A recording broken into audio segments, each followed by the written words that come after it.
दोस्तों नमस्कार। स्वागत है आपका हमारे इस YouTube मंच पर। दोस्तों आपने बहुत सारे नारे सुने होंगे हाल के दिनों में, और एक नारा या जुमला आप अक्सर रोज सुन रहे हैं, अब की बार 400 पार। ये 370 पार, 400 पार, ये शब्द सुनते सुनते कान पक गए। आज मैंने सोचा कि इस 400 पार के हकीकत की पड़ताल की जाए। पूरे देश में अलग अलग राज्यों में एक से ज्यादा राजनीतिक विश्लेषकों से बात की, वरिष्ठ पत्रकारों से बात की, समाज शास्त्रियों से बात की, और तब इस 400 पार के हकीकत की पड़ताल की एक पूरी कोशिश मैंने की कि क्या वाकई इस देश में 400 पार की कोई सूरत दिखाई दे रही है। 400 पार छोड़िए, क्या इस देश में वाकई 272 जो बहुमत का आंकड़ा है, सामान्य बहुमत का आंकड़ा है 543 सदस्यों के लोकसभा में, क्या उसे भी पार करने की कोई सूरत दिखाई दे रही है। तो आज बड़ी अजीबोगरीब परिस्थिति मेरे सामने थी, और उन परिस्थितियों में जब मैंने इस 400 पार की पड़ताल शुरू की, जमीनी हकीकत को देखना शुरू किया, तो मैं पहले भी आपको कई बार बता चुका हूं कि यहां कोई बालाकोट सर्जिकल स्ट्राइक के बाद कोई राष्ट्रवाद का, सेना के शौर्य के राजनीतिक इस्तेमाल जैसा माहौल नहीं है। आज की तारीख में आप कह सकते हैं कि समाज अपने मुद्दों पर वोट कर रहा है। मैंने पहले भी आपको बताया है कि समाज का एक बड़ा हिस्सा, चाहे वो नौजवानों का हो, रोजगार और वैकेंसी के लिए वोट कर रहा है, पेपर लीक से परेशान है, किसान एमएसपी गारंटी और स्वामीनाथन फॉर्मूले को ध्यान में रखकर वोट कर रहे हैं, महिलाओं की सुरक्षा का मामला अलग है, ओल्ड पेंशन स्कीम का मामला अलग है, ओबीसी वर्ग के मुद्दे अलग है, जाति जनगणना का मुद्दा अलग है, और इन सब के बीच दलितों और आदिवासियों के मुद्दे, पेशा कानून के मुद्दे, ये सारे मुद्दे, संविधान बचाने की बात तक अब होने लगी है। जमीन पर संविधान बचाने की बातें हो रही है। खैर, इन सारे मुद्दों को जनता के मुद्दे हैं, जनता अपने मुद्दों पर जैसे भी वोटिंग कर रही है वो जनता पर छोड़ते हैं, पूरा अधिकार जनता का है।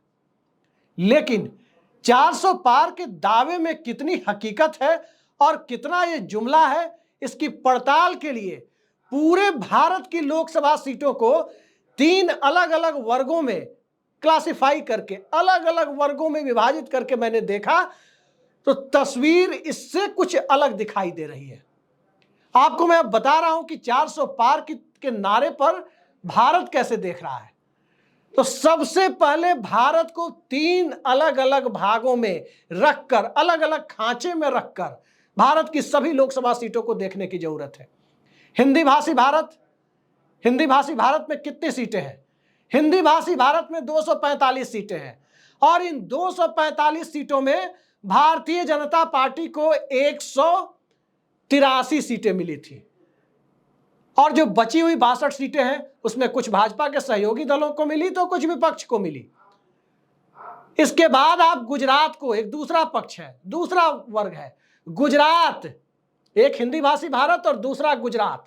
गुजरात की 26 सीटें भारतीय जनता पार्टी को मिली, और एक तीसरा वर्ग है 245 हिंदी भाषी भारत, गुजरात की 26, कुल 271 सीटें। अब बची 272 सीटें। तो इन 272 सीटें जो शेष भारत की है, रेस्ट ऑफ इंडिया की है, इन 272 सीटों में भारतीय जनता पार्टी को सिर्फ 94 सीटें मिली थी। 272 में 94, लगभग 1/3 सीटें। तो आज की तारीख में क्या हिंदी भाषी भारत में 245 में भाजपा 200 पार कर रही है? गुजरात में 26 की 26 है, उससे आगे जा नहीं सकती, 2-4 कम हो जाए वो अलग बात है। और क्या शेष भारत में भाजपा 94 से बढ़ के 180 पार कर रही है? आज इसी की पड़ताल की मैंने, और इस पड़ताल के दरमियान पाया कि हिंदी भाषी भारत में, शुरुआत वहीं से करते हैं, हिंदी भाषी भारत में भारतीय जनता पार्टी की स्थिति कैसी रही। बालाकोट सर्जिकल स्ट्राइक, पुलवामा, इन सब के बाद जो चुनावी ज्वार भारतीय जनता पार्टी के पक्ष में उठा था, उस चुनावी ज्वार में जो बीजेपी का प्रदर्शन हिंदी भाषी भारत में था, वो आपके सामने मैं रखता हूं। जम्मू कश्मीर 2 सीटें Bharatiya Janata party, Ladakh 1 BJP, Chandigarh 1 BJP, Punjab 2 BJP, Himachal सभी 4 बीजेपी, उत्तराखंड सभी 5 बीजेपी, हरियाणा सभी 10 सीटें बीजेपी, दिल्ली सभी 7 सीटें बीजेपी, उत्तर प्रदेश 62 सीटें बीजेपी, राजस्थान 24 सीटें बीजेपी, मध्य प्रदेश 28 सीटें बीजेपी, बिहार 17 सीटें बीजेपी, झारखंड 11 सीटें बीजेपी और छत्तीसगढ़ 9 सीटें बीजेपी। यह कुल जोड़ सबका बनता है 183 सीट। यही हिंदी भाषी भारत का पूरा खाका है, 183 सीट। तो क्या इन 183 सीटों पर कोई मोदी मैजिक चलने जा रहा है? और इन 183 सीटों में एक बात मैं आपको और बता दूं, कांग्रेस पार्टी को पिछली बार सिर्फ और सिर्फ 15 सीटें मिली थी, उसमें भी 9 सीटें पंजाब में थी। यानी पंजाब की 13 सीटों को अगर एक तरफ रखकर 232 हिंदी भाषी भारत की सीटों की बात करें तो वहां केवल 6 सीटें कांग्रेस को मिली थी। तो कांग्रेस आज की तारीख में यहां बढ़ रही है। अनुमान व्यक्त किया जा रहा है कि कांग्रेस पार्टी 15 से बढ़कर 36 से 40 के बीच यहां पहुंच सकती है। राजस्थान में चुनाव हो चुका है और वहां के राजनीतिक विश्लेषकों का मानना है कि कांग्रेस बढ़ रही है, डबल डिजिट तक भी बढ़ के जा सकती है। मध्य प्रदेश में भी 1 से आगे बढ़ रही है, बिहार में भी 1 से आगे बढ़ रही है, झारखंड में भी 1 से आगे बढ़ रही है, छत्तीसगढ़ में अगर ना भी बढ़े तो यथास्थिति बरकरार रखने की स्थिति में है, यानी 2 की 2 सीटें। उत्तर प्रदेश में 1 से आगे, रायबरेली से आगे बढ़ रही है। राहुल गांधी भी लड़ रहे हैं, किशोरी लाल शर्मा भी लड़ रहे हैं और तमाम लोग लड़ रहे हैं। समाजवादी पार्टी यानी अखिलेश यादव की पार्टी के साथ भी, पीडीए के उनके नैरेटिव के साथ भी कांग्रेस का गठबंधन है। और साथ साथ दलित चेहरा के रूप में अगले संभावित प्रधानमंत्री के रूप में मल्लिकार्जुन खड़गे को भी देखा जा रहा है। दिल्ली और पंजाब में आम आदमी पार्टी का गठबंधन भले नहीं हुआ, लेकिन दिल्ली और हरियाणा में तो हुआ। तो दिल्ली और हरियाणा की सभी 17 सीटें जो भाजपा को गई थी वहां बीजेपी घट रही है, पंजाब घट रही है, लद्दाख और चंडीगढ़ में भारतीय जनता पार्टी को जो 1-1 सीट मिल गई थी वहां नील बटा सन्नाटा की स्थिति बन रही है, और हिमाचल प्रदेश में भी भारतीय जनता पार्टी को बड़ा घाटा हो रहा है। मोटे तौर पर बताया जा रहा है कि भारतीय जनता पार्टी 150 या 150 के नीचे जा सकती है, अर्थात 183 सीटों का खाका हिंदी भाषी भारत में ही 33, 34, 35 या उससे भी ज्यादा सीटों का डेंट लग सकता है बीजेपी को। बढ़ने की उम्मीद छोड़ दीजिए। बिहार की स्थिति 17 सीटें, 17 सीटों पर नीतीश कुमार के कैडर किस प्रकार से साथ दे रहे हैं, किस प्रकार से नहीं दे रहे हैं, यह अलग सवाल है कि एनडीए गठबंधन अंदर से कितना एक है। अमित शाह की चाणक्य नीति से कहीं नीतीश कुमार ही तो नहीं परेशान है। और इन सब से आगे बढ़कर तेजस्वी यादव ने जो माहौल बना रखा है, उस माहौल का कितना फायदा मिल रहा है। योगी आदित्यनाथ 4 जून के बाद मुख्यमंत्री बने रहेंगे या नहीं बने रहेंगे, उसका कितना असर है उस मुद्दे का। जाति जनगणना वगैरह का मुद्दा यहां है ही। झारखंड में कांग्रेस और हेमंत सोरेन के साथ साथ लालू यादव भी गठबंधन में है, यानी आरजेडी भी गठबंधन में है। झारखंड और दिल्ली के मुख्यमंत्री को ईडी की कृपा से गिरफ्तार कर जेल भेज दिया गया। सहानुभूति लहर भी चल रही है। तो ये हिंदी भाषी भारत की पूरी तस्वीर है कि भारतीय जनता पार्टी 183 यानी 183 से घटकर लेस देन 150, 150 से नीचे जाने की सूरत में है। बात दूसरे सेक्शन की, गुजरात की करते हैं। गुजरात नरेंद्र मोदी का गृह प्रदेश, अमित शाह का गृह प्रदेश। अमित शाह खुद कैंडिडेट है। 1 सीट पर तो खैर निर्विरोध चुनाव हो गया सूरत में, 25 सीटों पर वोट भी डाले जा चुके। गुजरात से जो खबर है कि 26-0 करना इस बार मुश्किल है। वहां से बढ़ा तो सकते नहीं, कुल सीटें ही 26 है और सब की सब बीजेपी जीत रही थी पिछली बार। इस बार भड़ूच की सीट जा सकती है, 2-3 और सीटें जा सकती है। 23 सीट की बात कही जा रही है कि 23 सीट आएगी। मैं नहीं जानता कितनी आएगी, लेकिन इतना तो तय है कि 26 से आगे नहीं बढ़ेगी, 2-3 घट भले ही जाए। और अब बात करते हैं उस सेक्शन की जो सबसे बड़ा ग्रे एरिया बीजेपी मान रही है। सबसे बड़ा ग्रे एरिया उत्तर प्रदेश को एक ग्रे एरिया माना जा रहा है कि 62 से नीचे गिरे तो कितने नीचे जाएंगे। क्या 40 पर चली जाएगी, क्या 45 पर चली जाएगी, या क्या 50 पर चली जाएगी। उत्तर प्रदेश में धीरे धीरे जैसे जैसे चुनाव आगे बढ़ रहा है वैसे वैसे भारतीय जनता पार्टी का नैरेटिव कमजोर पड़ रहा है। राम मंदिर कहीं काम नहीं कर रहा है एक चुनावी मुद्दे के तौर पर, और प्रधानमंत्री भी तो अब अनाप शनाप बातें करने, बाबरी ताला, यहां तक कि अडानी अंबानी से कांग्रेस ने पैसा लिया बोरा भर भर के और उनके काले धन को लिया। क्या कर रही थी उनकी पार्टी, क्या कर रही थी उनकी सरकार? अब जनता यह पूछ रही है कि जब अडानी अंबानी ने, प्रधानमंत्री की ही बात सही है, तो आपकी सरकार क्या कर रही थी? जिस पैसे का कोई सबूत नहीं उसमें तो हेमंत सोरेन और केजरीवाल को गिरफ्तार कर लिया गया। लेकिन जब आप दावा कर रहे हैं, खुद प्रधानमंत्री दावा कर रहे हैं, तो जाहिर सी बात है बिना सबूत के दावे तो कर नहीं रहे होंगे। उनके इतिहास ज्ञान की तरह अडानी अंबानी वाला ज्ञान तो नहीं होगा, उससे बेहतर जरूर होगा। खैर, अब उस दूसरे ग्रे एरिया की तरफ चलते हैं जो शेष भारत का ग्रे एरिया है। 272 सीटों में से 94 सीटें बीजेपी की कहां से थी? महाराष्ट्र से 23, कर्नाटक से 25, पूर्वोत्तर से 13, बंगाल से 18, उड़ीसा से 8, तेलंगाना से 4 और गोवा, दमन, दीव वगैरह छोटे छोटे राज्यों को कुछ मिला करके और केंद्र शासित प्रदेशों को और छोटे राज्यों को मिलाकर 3 सीटें। यह कुल जोड़ बनता है 94 सीटों का। और इन 94 सीटों में आज की स्थिति यह है कि भारतीय जनता पार्टी 30-35 पर सिमट सकती है, जो वहां के राजनीतिक विश्लेषक बता रहे हैं। तेलंगाना में खाता खुल जाए यह किसी उपलब्धि से कम नहीं है। कर्नाटक में चुनाव हो चुके, एक कैंडिडेट की तो पेन ड्राइव पूरा भरा पड़ा है नरेंद्र मोदी के गठबंधन के एक कैंडिडेट की, और वो पेन ड्राइव वाला कैंडिडेट अमेरिका फरार हो गया, ऐसी बातें कही जा रही है, भारत छोड़कर फरार हो गया। और कर्नाटक में सबसे बड़े छत्रप बीजेपी के बीएस येदियुरप्पा, उनके बेटे का चुनाव भी फंस गया है, इस तरह की खबरें आ रही है। बाकियों की बात तो छोड़ दीजिए, ईश्वरप्पा किसे हरा रहे हैं और येदियुरप्पा किसे हरा रहे हैं, ये सब बातें अब चुनाव हो चुका, अब 4 जून को पता चलेगा। लेकिन हालात सिंगल डिजिट में आने के हैं। कर्नाटक से आगे बढ़े, महाराष्ट्र चलकर देखते हैं। महाराष्ट्र में भी Bharatiya Janata party single digit में जाती दिख रही है। कुछ विश्लेषकों का तो यहां तक मानना है कि खाता नितिन गडकरी खोलेंगे या पीयूष गोयल खोलेंगे, यहां तक चर्चा शुरू हो गई है। याद रखिए, महाराष्ट्र इकलौता राज्य अभी दिख रहा है जहां भाजपा हराओ, मोदी हराओ लहर चलती हुई दिख रही है। दूसरे किसी राज्य में ना कोई एंटी इनकम्बेंसी है, ना कोई प्रो इनकम्बेंसी है। सरकार समर्थक तबका भी दूसरे राज्यों में प्रमुखता से बोल रहा है, तो सरकार विरोधी तबका भी बोल रहा है। वोटिंग भले ही उदासीन हो, लेकिन दोनों के सिंपैथाइजर अलग से पहचान में आ जा रहे हैं। 2 मिनट बात करके पहचान में आ जा रहे हैं। महाराष्ट्र में समर्थक ढूंढे नहीं मिल रहे, तो महाराष्ट्र में बीजेपी 23 से सिंगल डिजिट आती दिख रही है।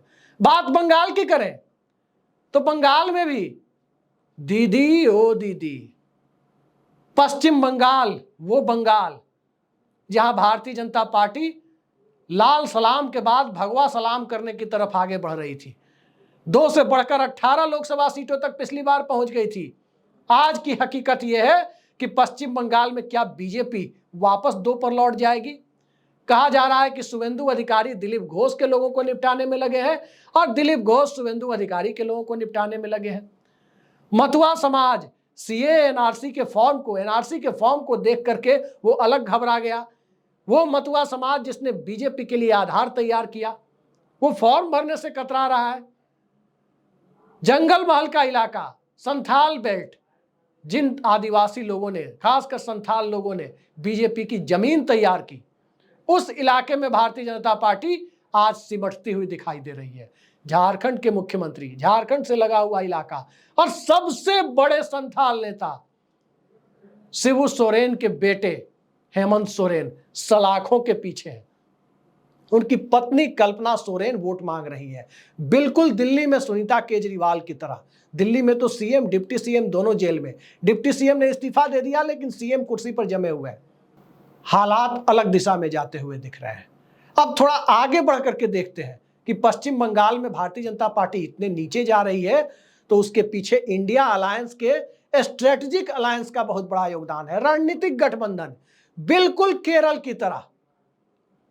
केरल की तरह बंगाल का गठबंधन है, आमने सामने इंडिया गठबंधन ही लड़ रहा है, लेफ्ट कांग्रेस बनाम टीएमसी। कई सीटों पर टीएमसी बनाम लेफ्ट कांग्रेस की लड़ाई है, बीजेपी तीसरे नंबर पर दिख रही है। और कई सीटों पर एंटी इनकम्बेंसी का असर है, कई सीटों पर वोटर्स की आकांक्षाओं का असर है, और नौजवानों और किसानों के मुद्दे का असर तो है ही। बगल के प्रदेश उड़ीसा में पिछली बार 8 सीटें मिली थी, अब 8 सीटों के हालात वहां नहीं है। 8 सीटों से नीचे बीजेपी जाती हुई दिख रही है। 2 आएगी, 4 आएगी, समय बताएगा, लेकिन बीजेपी के पक्ष में कोई नैरेटिव नहीं है। जिस प्रकार से नवीन बाबू ने, वहां के मुख्यमंत्री नवीन पटनायक ने आखिरी वक्त तक बीजेपी को पेंडुलम में रखा कि अलायंस होगा नहीं होगा, नहीं होगा होगा, और बीजेपी यही कारण है कि वहां पर एक प्रिंसिपल ऑपोजिशन जैसी भूमिका निभाती हुई नहीं दिखी। आज की तारीख में साफ दिखाई दे रहा है कि एक तरफ कांग्रेस पार्टी है, एक तरफ बीजेपी है। जनता को इसमें भ्रम की स्थिति है कि असली विपक्षी दल कौन है जो नवीन पटनायक का मुकाबला कर रहा है। वहां नंबर 2 की लड़ाई ही दिखाई दे रही है। तो इसमें 8 सीटें छोड़ दीजिए, 1, 2, 3 आ जाए, बहुत बड़ी बात है। यहां भी नीचे जाते हुए दिख रही है बीजेपी। पूर्वोत्तर में 24 में 13 सीटें बीजेपी की है, ऊपर जाने की दूर दूर तक संभावना नहीं है। घट भले ही सकती है 1-2 सीट। राहुल गांधी की भारत जोड़ो न्याय यात्रा में भीड़ उमड़ी थी, सीटें घटने का खतरा है। पश्चिम बंगाल में जिस प्रकार से ममता बनर्जी ने माहौल बना रखा है और अंदर खाने ये चर्चा शुरू हो गई है कि इस देश में पहली बार कोई बांग्ला प्रधानमंत्री भी बन सकता है, तो ममता बनर्जी ने जो नैरेटिव तय किया है, उस नैरेटिव ने जैसे बंगाल में नुकसान पहुंचाया है, पूर्वोत्तर में हेमंता बिस्व शर्मा राहुल गांधी से सीधे टकराते हुए दिखे और राहुल गांधी जनता के मुद्दों के साथ आ गए। इस परिस्थिति में बीजेपी यथास्थिति बरकरार रख ले, यही बड़ी बात है। रही बात उन 3 सीटों की जो गोवा, दमन, दीव और कुछ इलाकों में है, उसमें कोई विशेष परिवर्तन की संभावना दिखाई नहीं दे रही है।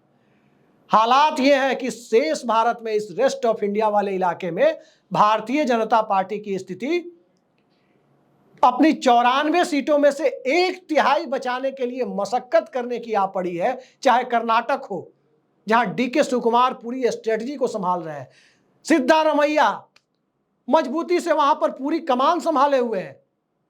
उस परिस्थिति में एक बिखरी हुई बीजेपी सिंगल डिजिट में आने के लिए भी जद्दोजहद करती दिख रही है। महाराष्ट्र का हाल मैंने बता दिया कि मराठी मानुस, चाहे कुणबी सर्टिफिकेट का मामला हो, चाहे मराठा आत्मसम्मान का मामला हो, एनसीपी और शिवसेना को तोड़ने का मामला हो, छत्रपति शिवाजी महाराज को सुधांशु मित्तल ने जिस प्रकार से एक बड़े टीवी चैनल पर बैठ करके माफी मांगने वाला तक कहा था, उससे महाराष्ट्र आत्मसम्मान को जिस प्रकार से ठेस पहुंची, वो मामला भी हो।